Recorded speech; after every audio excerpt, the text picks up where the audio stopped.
Bom, terminamos a segunda parte falando sobre o poder, né, de polícia. O poder de polícia tem finalidade de promover o bem-estar geral, regulando para a obtenção desse fim o exercício dos direitos individuais, reconhecidos manifestamente por meio de normas gerais, abstratas, impessoais e objetivas. E no caso, a atuação da administração pública no exercício do poder de polícia deve ser pronta e imediata, porém ficará restrita aos atos indispensáveis à eficácia da fiscalização, voltada aos interesses da sociedade, respeitando-se as liberdades públicas.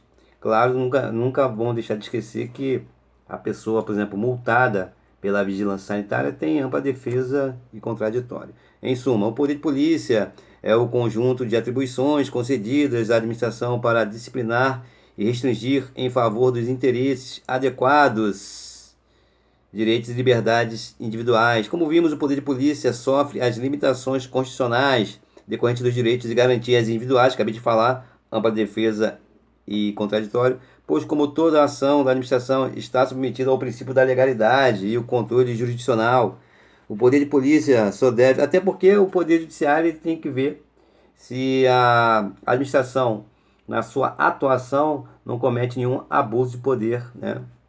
Excesso de poder, abuso de poder.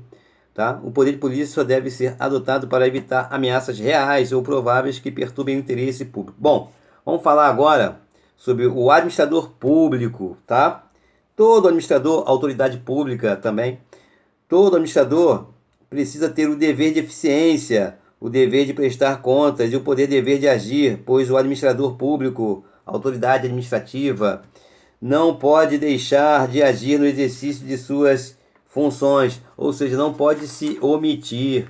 Os poderes e deveres do administrador público são os expressos em lei, os impostos pela moral administrativa e os exigidos pelo interesse da coletividade. O poder administrativo é atribuído à autoridade administrativa para remover interesses de particulares que se opõem aos interesses públicos, tá? Então, a autoridade administrativa, ela prima, o seu foco é o bem comum, o coletivo, tá? Em detrimento do interesse dos particulares, né? Então, ele tem que sempre visar o interesse público nos seus atos, né? Tanto no poder vinculado já diz, né? Poder vinculado já está previsto em lei. No seu poder discricionário, né? De oportunidade e conveniência, sempre tem que visar o interesse público, tá? E todos os seus atos têm que ser motivados. Poder, dever de agir. O poder tem para o agente público o significado de dever para com a comunidade e para com os indivíduos, no sentido de que quem o detém está sempre na obrigação de exercitá-lo. Esse poder dever de agir é insuscetível de renúncia pelo seu titular. Ele não pode se omitir, ele não pode renunciar esse poder funcional.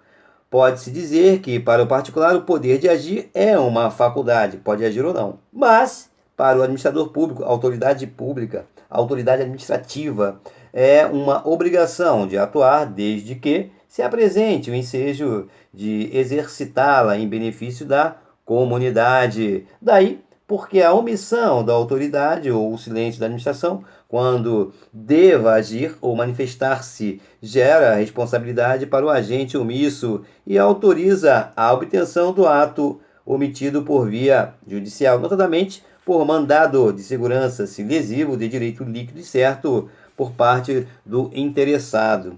Dever de eficiência, bom, é o que se impõe a todo agente público de realizar com suas atribuições com presteza, perfeição e rendimento funcional. A eficiência funcional é considerada em sentido amplo, abrangendo não só a produtividade, como também a perfeição do trabalho e sua adequação técnica aos fins visados pela administração. A partir disto, que se avaliam os resultados, confrontando-se os desempenhos e aperfeiçoamento do pessoal por meio de seleção e treinamento. Disse que, então, a verificação de eficiência atinge os aspectos quantitativos e qualitativos do serviço. Dever de probidade. Probidade, honestidade. Significa que a atuação do agente público, autoridade administrativa, funcionário público, deve ser leal, proba, justa e honesta, sempre buscando o melhor para a administração pública.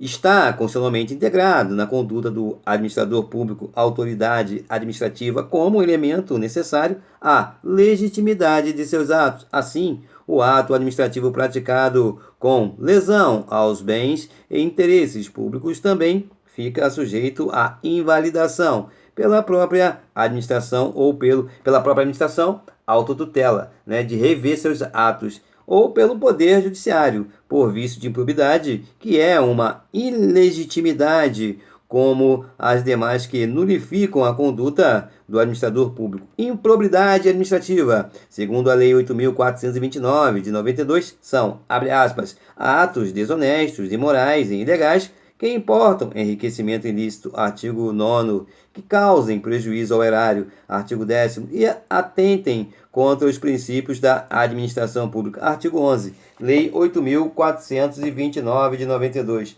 Dever de prestar contas é decorrência natural da administração, como encargo de gestão de bens e interesses alheios. No caso do administrador público, a gestão se refere aos bens e interesses da coletividade e assume o caráter de munus público, isto é, de encargo para a comunidade. Daí, o dever indeclinável de todo administrador público, autoridade administrativa, de prestar contas de sua gestão administrativa. E, nesse sentido, é a orientação dos nossos tribunais, tá? Tribunais superiores, STJ, Superior Tribunal Federal, tá? Supremo. O uso e abuso de poder, a expressão abuso de poder significa a exorbitância das atribuições que foram conferidas a determinados agentes públicos do Executivo, do Legislativo e do Judiciário, quer excedendo os limites do mandato que lhes foram conferidos, quer ultrapassando os limites legais na prática de atos administrativos que extrapolando o ordenamento jurídico na entrega das prestações jurisdicionais. O vocábulo poder, como verbo no ambiente jurídico, revela sentido de ser autorizado, ser permitido, dar autoridade, facultar, ter autoridade. O abuso de poder ocorre quando a autoridade, embora competente para praticar o ato, ultrapassa os limites de suas atribuições ou se desvia das finalidades administrativas. O uso do poder é a prerrogativa da autoridade, mas o poder há que ser usado normalmente sem abuso. Usar normalmente do poder é empregá-lo segundo as normas legais, a moral da instituição, a finalidade do ato e as exigências do interesse público. O poder é confiado ao administrador público para ser usado em benefício da coletividade administrativa,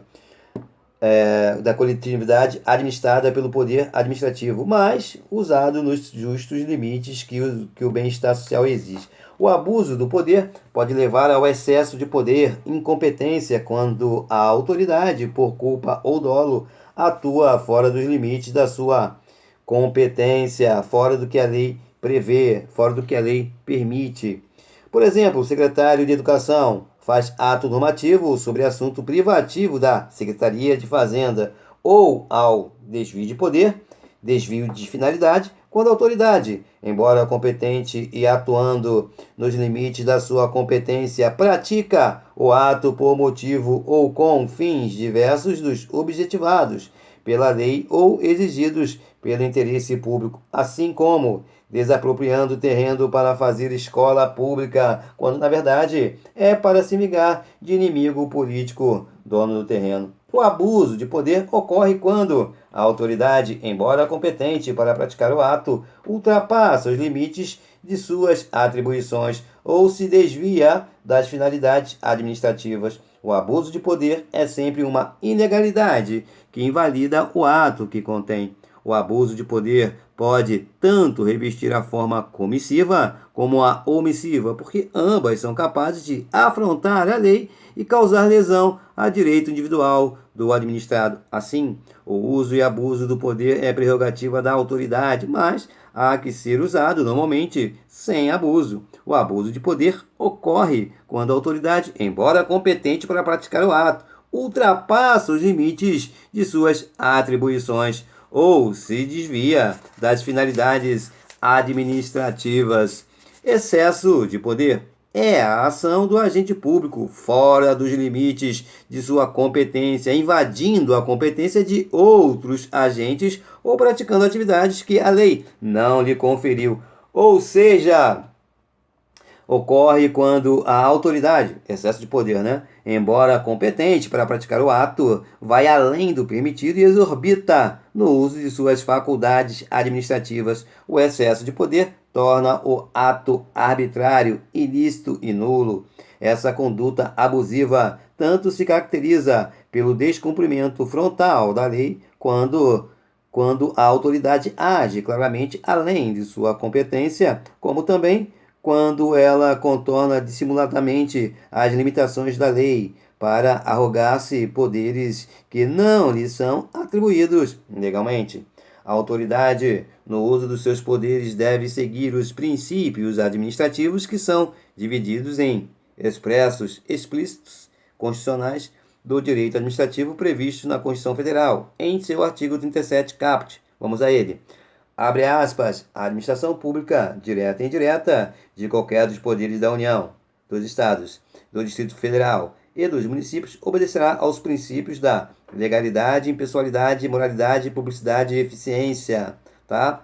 Vamos lembrar que a administração direta, administração pública direta, União, Estado, Distrito Federal e municípios. A administração indireta, pública indireta, fundações, autarquias, sociedade de economia mista e empresas públicas.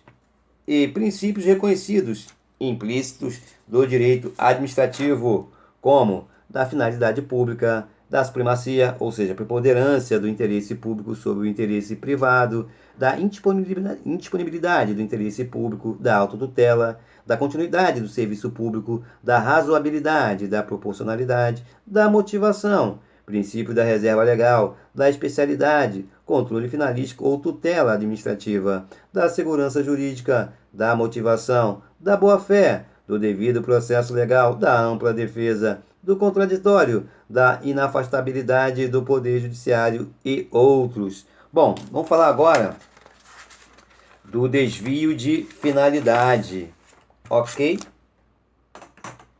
Bom, verifica-se quando o desvio de finalidade, verifica-se quando a autoridade administrativa, embora atuando nos limites de sua competência, pratica o ato por motivos ou fins diversos dos objetivados pela lei ou exigidos pelo interesse público. É assim a violação ideológica da lei, ou, por outras palavras, a violação moral da lei, colimando ao administrador público fins não queridos pelo legislador, aquele que criou a lei, ou utilizando motivos e meios imorais para a prática de um ato administrativo aparentemente legal. Assim, o desvio de finalidade é a ação do agente público, embora dentro de sua competência, afastada do interesse público, praticando atos por motivos ou com fins diversos daqueles estabelecidos na lei.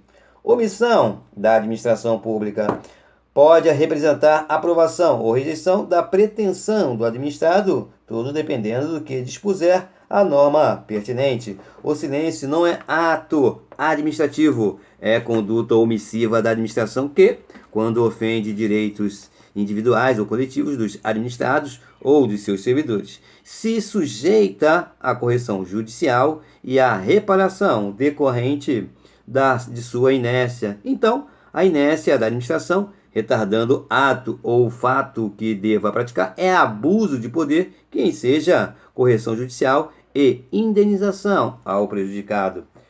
Vamos falar agora sobre a responsabilidade civil do Estado, responsabilidade objetiva. A responsabilidade civil, ou seja, o dever de indenizar um dano moral ou material, também pode ser atribuída ao Estado, quando houver dano causado por algum dos seus agentes. Ou seja, o Estado se responsabiliza e depois entra com uma ação regressiva em relação ao funcionário que cometeu uma infração diante de um direito do particular, né?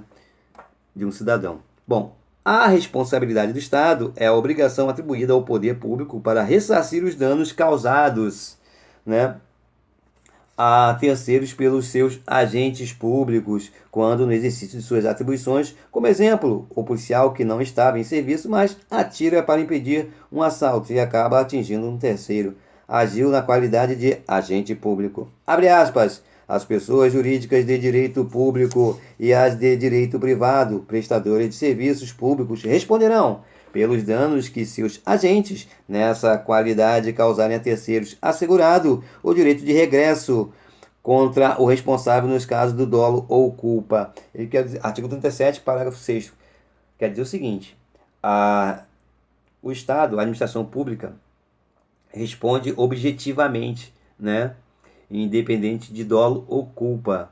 Se o seu agente, funcionário público, prejudicou um particular, vai ter que indenizar, né? Não vai ter que provar dolo ou culpa. É a responsabilidade objetiva. Mas vai entrar com uma ação regressiva em relação ao funcionário, né? Ou seja, vai pagar o prejuízo ali.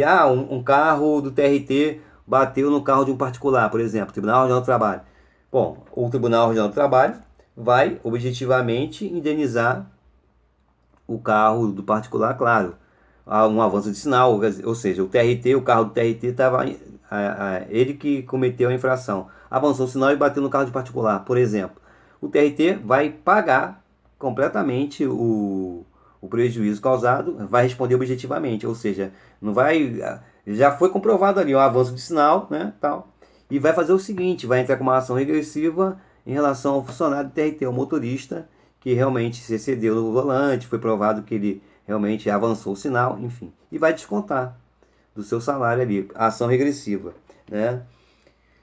Porque aqui na Constituição fala assim, direito de regresso, mas a gente chama, né, de ação regressiva. A responsabilidade civil do Estado, ou seja, das pessoas jurídicas de direito público e das de direito privado, prestadoras de serviços públicos, é do tipo objetiva, independe de dolo ou culpa, tá? Conforme a interpretação do artigo 37, parágrafo 6º da Constituição Federal. Assim, a responsabilidade civil baseia-se no risco administrativo, sendo objetiva. Essa responsabilidade objetiva exige a ocorrência dos seguintes requisitos: ocorrência do dano, ação ou omissão administrativa, existência de nexo causal entre o dano e a ação ou omissão administrativa, ausência de causa excludente da responsabilidade estatal.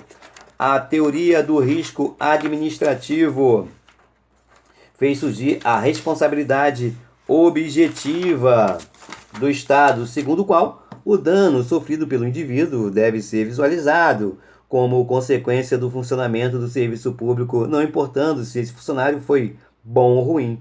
Para essa teoria do risco administrativo, importa a relação de causalidade entre o dano e o ato do agente. A adoção constitucional da teoria do risco administrativo veda qualquer possibilidade de previsão normativa de outras teorias, inclusive da teoria do risco integral, pois a teoria do risco integral não admite qualquer forma de exclusão, sempre que verificado o prejuízo causado a terceiros por atos ou fatos administrativos. Não há citação dessa teoria do risco integral no direito brasileiro, prevalecendo a tese de que seria inaplicável, porquanto sempre será admissível a exclusão da responsabilidade civil. Há quem sustente a incidência dessa teoria, no caso da teoria do risco integral, em matéria ambiental, porém a regra seria aplicável a todo e qualquer causador do dano ambiental, e não apenas ao Estado.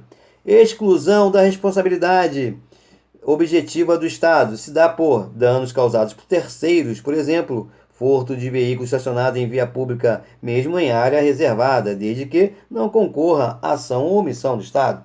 Danos causados pela natureza, por exemplo, chuva em proporções imprevisíveis, mas desde que não concorra a ação ou omissão do Estado. Danos causados pela atividade exercida por pessoas jurídicas de direito privado que explorem a atividade econômica, respondendo às próprias entidades e na forma da legislação civil. As características básicas do preceito constitucional válido da responsabilidade civil objetiva do poder público são: as pessoas jurídicas de direito público e as de direito privado, prestadoras de serviços públicos, responderão pelos danos que seus agentes, nessa qualidade, causarem a terceiros, assegurado o direito de regresso contra o responsável nos casos de dolo ou culpa.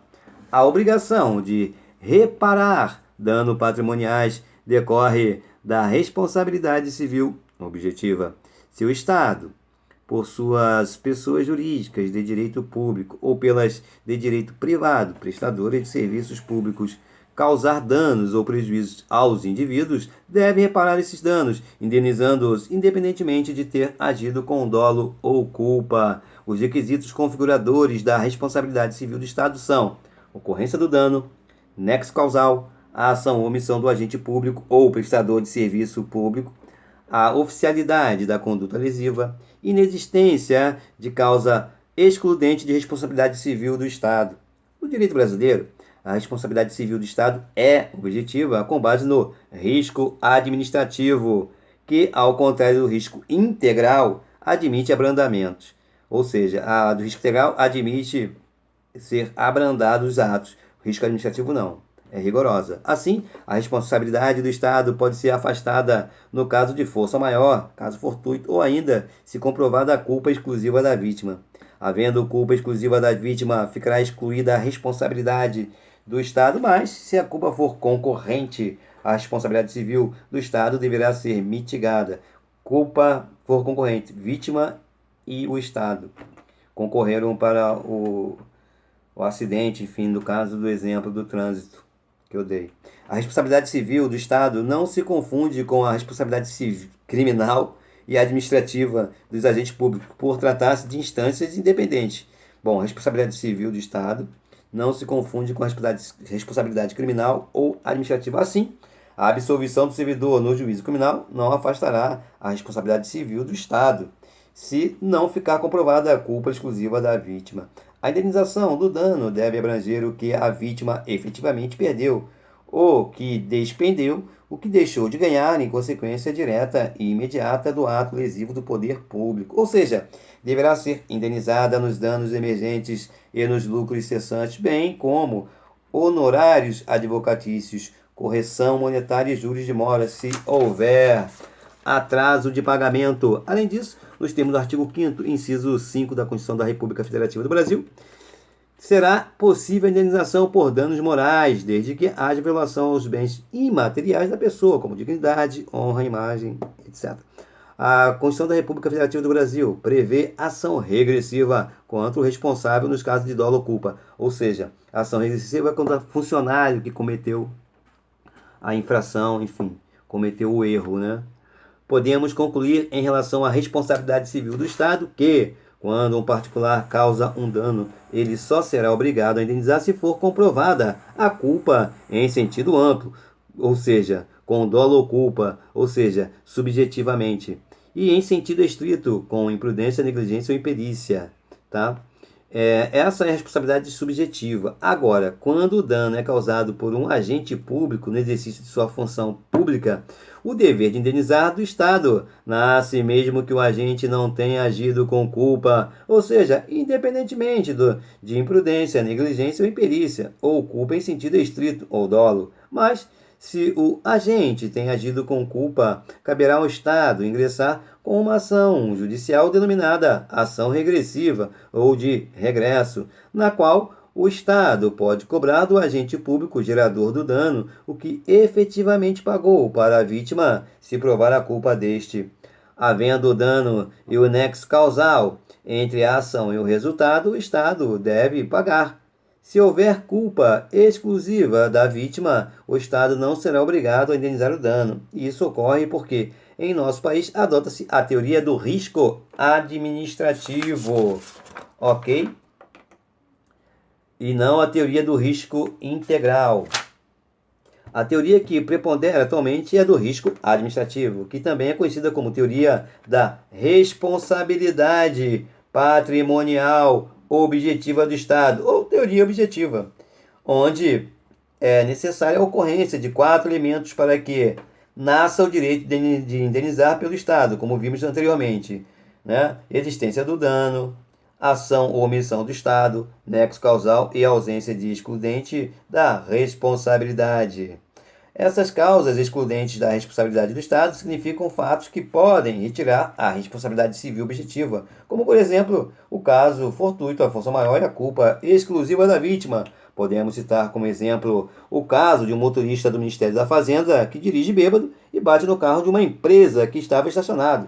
O Estado deverá indenizar essa pessoa jurídica, deverá indenizar responsabilidade objetiva, independente de dolo ou culpa, mesmo que ela não prove que o motorista foi negligente. Se, porém, o motorista bateu no carro da empresa porque este vinha na contramão, não haverá obrigação de indenizar, pois houve imprudência por parte do particular. O Estado também pode ser responsabilizado por uma omissão, por ter deixado de cumprir com seu papel, pois, de acordo com a jurisprudência dominante do STF, trata-se de responsabilidade subjetiva, que exige a demonstração da culpa ou do dolo e não mais objetiva. É importante lembrar que no caso de responsabilidade por omissão do Estado, não é necessário individualizar o agente que está sendo omisso, ou seja, não precisa o lesado especificar a pessoa que, devendo agir, se omitiu, já que a omissão pode ser atribuída de forma genérica ao serviço público pela falta de serviço de que teria ter feito, né? Se omitiu. Apesar de não ter de demonstrar quem deixou de agir, aquele que foi lesado deverá comprovar a causalidade, a existência de nexo causal, ou seja, a relação de causa e efeito entre a omissão do Estado e o prejuízo à lesão a seu direito. Sendo assim, o Estado não tem o dever de indenizar, como, por exemplo, vítima de crime cometido por pessoa fugitiva do sistema penitenciário, sob o fundamento de que não haveria o delito se o Estado tivesse sido diligente em evitar a fuga, já que falta o requisito do nexo causal entre a conduta do Estado e a conduta do criminoso. Importante.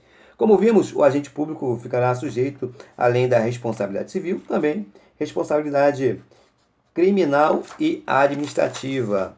Bom, vamos para o resumão agora dos poderes administrativos. Poder vinculado é aquele que dispõe a administração para a prática de seus atos administrativos com a mínima liberdade possível ou inexistente a sua liberdade de atuação, uma vez que a lei fixa todos os passos, todos os atos do administrador. Exemplo, no caso da aposentadoria compulsória, obrigatória. Assim, o servidor que atinge 70 anos de idade será aposentado compulsoriamente. Poder discricionário é aquele em que a administração dispõe de uma razoável liberdade de atuação, podendo valorizar ou valorar a oportunidade e a conveniência da prática do atos discricionários, sempre dentro das limitações legais. Exemplo, remoção a pedido do servidor, a critério da administração, nomeação e exoneração de servidores dos cargos em comissão, tá?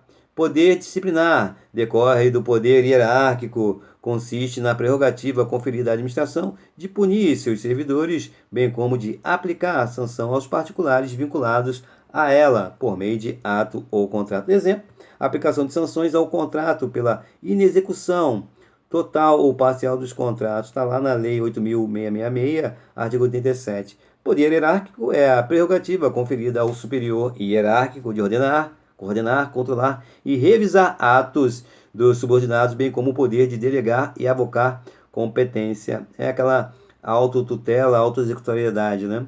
Exemplo, avocação, quando o superior chama para si a competência atribuída ao subordinado. Delegação, conferir a outrem atribuição originariamente competente ao que delega. Poder regular, ou melhor, regulamentar, também chamado de poder normativo, é o poder conferido ao chefe do Poder Executivo para editar atos normativos gerais e abstratos. Exemplo, edição pelo chefe do Poder Executivo de decretos ou regulamentos de execução.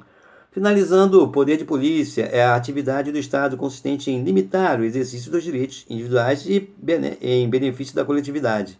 Exemplo, fiscalização das atividades de bens e sujeitos a controle administrativo, de bens e de sujeitos ao controle administrativo, concessão de alvarás de licença ou autorização para funcionamento.